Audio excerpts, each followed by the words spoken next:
दिल्ली के कंछावला में एक लड़की का मिला शव। पुलिस के मुताबिक कार और स्कूटी में टक्कर से हुआ हादसा। कंछावला में हुई वारदात का सीसीटीवी फुटेज आया सामने। अगले बम्पर और पहियों के बीच फंस गई थी लड़की। शव देख दहल गई थी पुलिस। आउटर डिस्ट्रिक्ट के डीसीपी ने बताया आरोपियों ने लड़की को कई किलोमीटर तक घसीटा। घटना में शामिल 5 आरोपियों को किया गया गिरफ्तार। रैश ड्राइविंग और लापरवाही से मौत की धारा में केस दर्ज।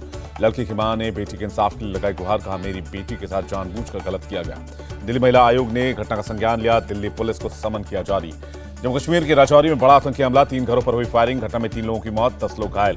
झारखंड के गिरिडीह में श्री सम्मेद शिखर तीर्थ को पर्यटन स्थल बनाने का भारी विरोध। झारखंड सरकार के फैसले के खिलाफ जैन समाज का देश भर में प्रदर्शन। मुंबई से सटे भायंदर में लाखों लोग सड़क पर उतरे। अहमदाबाद की सड़क पर भी जैन समाज के लोगों ने किया शक्ति प्रदर्शन। 1 लाख लोगों ने 10 किलोमीटर तक मार्च निकाला। जैन समाज के हजारों लोगों ने दिल्ली में भी निकाली रैली। इंडिया गेट पर बैरिकेड पर चढ़कर किया प्रदर्शन।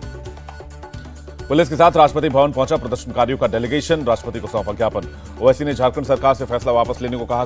गुजरात सरकार से भी चरण पादुका खंडित करने वालों पर एक्शन की मांग। विश्व हिंदू परिषद का बड़ा बयान। तीर्थों का विकास श्रद्धा और आस्था के अनुरूप हो, न कि पर्यटन के केंद्रों के रूप में हो। चुनाव से 11 महीने पहले एमपी कांग्रेस ने कमलनाथ को घोषित किया सीएम फेस। बड़े नेताओं, विधायकों और सांसदों को दिए निर्देश, भावी सीएम कमलनाथ वाले होर्डिंग लगवाएं। एमपी में कांग्रेस की सरकार बनाने के दावे पर सीएम शिवराज का जवाब। दिल बहलाने के लिए राहुल का ख्याल अच्छा है। हरियाणा के गृह मंत्री का राहुल पर तंज। अगर वो आरएसएस बीजेपी को गुरु मानते हैं तो उनकी सारी भ्रांतियां खुद ब खुद दूर हो जाएंगी। शिवसेना नेता संजय राउत को उम्मीद, राहुल अभी वाली छवि 2023 अंत तक नहीं बदले तो 2024 की राजनीति बदल जाएगी। समाजवादी पार्टी एक परिवार की पार्टी, उसका समाज से कोई लेना देना नहीं। यूपी के डिप्टी सीएम ब्रजेश पाठक का हमला। टीएमसी की नजर में राष्ट्रीय राजनीति में महत्वपूर्ण भूमिका निभाने पर है टीएमसी महासचिव अभिषेक बैनर्जी का बयान। यूपी में राहुल गांधी की भारत जोड़ो यात्रा की तैयारी जोरों पर। 3 जनवरी को यूपी में एंटर करेगी यात्रा। सोमवार को लखनऊ जाएंगे बीएल संतोष। बीजेपी की अहम बैठक में करेंगे शिरकत। मुख्यमंत्री से कहीं ज्यादा अमीर है बिहार के कई मंत्री। नीतीश के पास 75 लाख रुपए की चल अचल संपत्ति।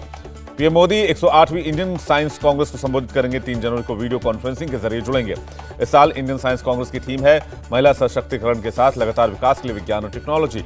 वियना में ऑस्ट्रिया के विदेश मंत्री से मिले भारत के विदेश मंत्री एस जयशंकर। द्विपक्षीय संबंधों पर हुई बातचीत। केंद्रीय मंत्री जितेंद्र सिंह का दावा, 2023 के अंत तक भारत मानव युक्त अंतरिक्ष मिशन लॉन्च करने के लिए तैयार हो जाएगा। दिल्ली के आर्मी रिसर्च एंड रेफरल अस्पताल पहुंचे सीडीएस जनरल अनिल चौहान। इलाज के लिए भर्ती सैनिकों से मिले। सेना प्रमुख ने कुपवाड़ा के फॉरवर्ड लोकेशन का दौरा किया। नए साल पर जवानों को शुभकामनाएं दी, हौसला भी बढ़ाया। एयर मार्शल पंकज मोहन सिन्हा ने इंडियन एयरफोर्स की पश्चिमी वायु कमान की जिम्मेदारी भी संभाली। वहीं बौद्ध धर्म को नष्ट करने के चीन के प्रयास कामयाब नहीं होंगे, बिहार के बोधगया में बोले दलाई लामा।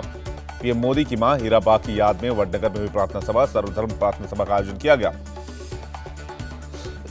माफ कीजिएगा। वडनगर में व्यापारियों ने हीराबा को श्रद्धांजलि दी। 3 दिन तक व्यापारिक संस्थानों को बंद रखा गया। 7 दिन की विपासना के बाद बाहर निकले दिल्ली के सीएम अरविंद केजरीवाल। पीएम मोदी की मां के निधन पर दुख व्यक्त किया। कमर्शियल एलपीजी सिलेंडर की कीमत में 25 रुपए की बढ़ोतरी। दिल्ली में कमर्शियल सिलेंडर की नई कीमत 1769 रुपए। जबरन धर्मांतरण के खिलाफ विश्व हिंदू परिषद ने प्रस्ताव पास किया। यूनिफॉर्म सिविल कोड को लागू करने की मांग। देहरादून में ऋषभ पंत का इलाज जारी। पंत के पैर में लिगामेंट की एमआरआई में देरी। 2-3 दिन बाद ही हो पाएगी एमआरआई। ऋषभ पंत के अस्पताल में जाकर उनसे मिले उत्तराखंड के सीएम। जल्द स्वस्थ होने की कामना की। कहा, पंत का परिवार इलाज से संतुष्ट है। सोमवार को नोटबंदी पर अपना फैसला सुनाएगा सुप्रीम कोर्ट। 7 दिसंबर को सुनवाई के बाद फैसला सुरक्षित रखा गया था। महिलाओं से अपराध के खिलाफ राष्ट्रीय महिला आयोग को साल 2022 में 31,000 की शिकायतें मिली हैं। दिल्ली के ग्रेटर कैलाश में ओल्ड एज होम में आग। 2 महिलाओं की मौत, 13 लोगों को बचाया गया। ओल्ड एज होम में आग लगने की घटना को लेकर दिल्ली महिला आयोग की अध्यक्ष स्वाति मालीवाल ने दिल्ली पुलिस को नोटिस जारी किया है। यूपी विधानसभा गेट नंबर 3 पर लगी आग। कड़ी मशक्कत के बाद आग को काबू कर लिया गया। प्रयागराज पुलिस ने सट्टेबाजी गिरोह का भंडाफोड़ किया। एक व्यक्ति को गिरफ्तार किया गया। झारखंड के गिरिडीह में एक अपराधी विनोद चौधरी मृत पाया गया। चोरी के दौरान पकड़े जाने पर गांव वालों ने पिटाई की थी। ओडिशा के एक होटल में रूसी पर्यटकों की मौत के मामले में जांच तेज। होटल कर्मचारियों के बयान दर्ज। छत्तीसगढ़ के सीएम भूपेश बघेल ने पुलिस विभाग के नववर्ष मिलन कार्यक्रम में हिस्सा लिया। जवानों को शुभकामनाएं दी। आरक्षण बिल पर सीएम भूपेश बघेल और राज्यपाल में टकराव। कहा, बीजेपी भी नहीं कर रही राज्यपाल से बिल साइन कराने की अपील। हिमाचल में अनाथ बच्चों के लिए 101 करोड़ रुपए का फंड बना। हिमाचल के सीएम का ऐलान। हिमाचल के सीएम ने कहा, जो बच्चे जिस भी संस्थान में कोर्स करना चाहते हैं उनकी पढ़ाई का खर्च सरकार उठाएगी। नए साल के पहले दिन हरियाणा के सीएम खट्टर और राज्यपाल दत्तात्रेय ने किया बाजरे का नाश्ता। कैबिनेट मंत्री भी मौजूद रहे। छिड़काने के आरोपों के बाद हरियाणा के खेल राज्य मंत्री संदीप सिंह ने अपना विभाग सीएम को सौंप दिया है। हरियाणा के गृह मंत्री से मिली पीड़ित महिला कोच अनिल विज से संदीप सिंह की शिकायत की, इस्तीफे की मांग की। हरियाणा के गृह मंत्री अनिल विज का बयान, महिला की शिकायत पर सीएम खट्टर से बातचीत करूंगा, मामले में न्याय होगा। महिला कोच के आरोप पर बोले भूपेंद्र हुड्डा, संदीप सिंह ने इस्तीफा दे दिया है, अब मामले की ठीक से जांच होनी चाहिए। राजस्थान के सीकर में ट्रक, पिकअप और बाइक के बीच भिड़ंत, 10 लोगों की मौत हो गई। नासिक में एक फैक्ट्री में बॉयलर फटने के बाद लगी आग, 2 लोगों की मौत, 17 लोग घायल। नासिक फैक्ट्री विस्फोट में घायलों का इलाज उठाएगी शिंदे सरकार, मृतक के परिवार वालों को 5-5 लाख रुपए का मुआवजा। महाराष्ट्र के कोरेगांव भीमा में उमड़ी भारी भीड़, पेशवा महार युद्ध की जीत की 205वीं जयंती मनाई गई। एमपी के सतना में एलपीजी सिलेंडर में ब्लास्ट हो गया, दूर तक दिखा आग का गुबार। गुंटूर में चंद्रबाबू नायडू की सभा में फिर भगदड़, 3 महिलाओं की मौत हो गई। 2022 में असम कैबिनेट की 72 बैठकें, 966 फैसलों से 86.3% लागू की गई। 2026 तक असम के सभी विभागों में डिजिटल सेवा लागू करने का लक्ष्य, असम के मुख्यमंत्री हेमंत बिस्वा शर्मा का बयान। कर्नाटक ने दूध की कंपनी नंदिनी और अमूल का मर्जर नहीं होगा, सीएम मुंबई ने जानकारी दी। तमिलनाडु में 4% बढ़ाया गया सरकारी कर्मचारियों का डीए, 16 लाख कर्मचारियों को मिलेगा लाभ। तेलंगाना के महबूबाबाद में बड़ा हादसा, लॉरी पर ले जा रहे ग्रेनाइट पत्थर ऑटो रिक्शा पर गिरने से 3 लोगों की मौत। उरी सेक्टर की नियंत्रण रेखा पर भारतीय सेना की तैनाती, कड़ाके की ठंड में भी पूरी मुस्तैदी के साथ कर रहे हैं पेट्रोलिंग जवान।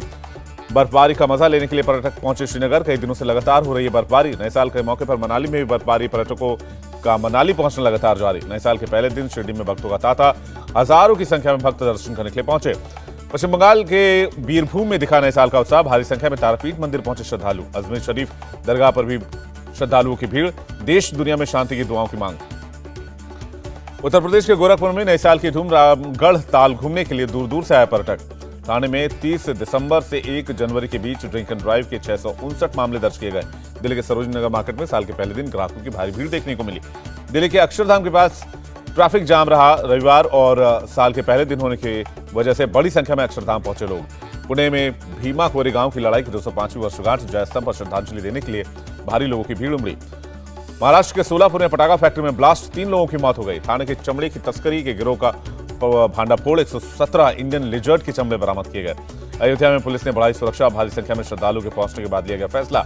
नए साल के आगाज के साथ बढ़ा कोरोना के नए वेरिएंट का खतरा, 6 देशों से आने वालों के लिए RT-PCR जरूरी।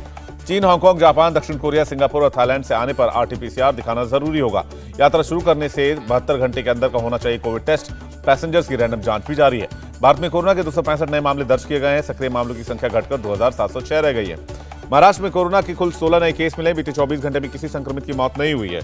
मुंबई में कोरोना के 35 एक्टिव केस हैं, 24 घंटे में 2209 लोगों की कोरोना टेस्टिंग की गई। चीन में कोविड से एक दिन में 9000 मौत। अमेरिका ने चीन और हांगकांग से आने वाले यात्रियों के लिए टेस्टिंग की घोषणा की।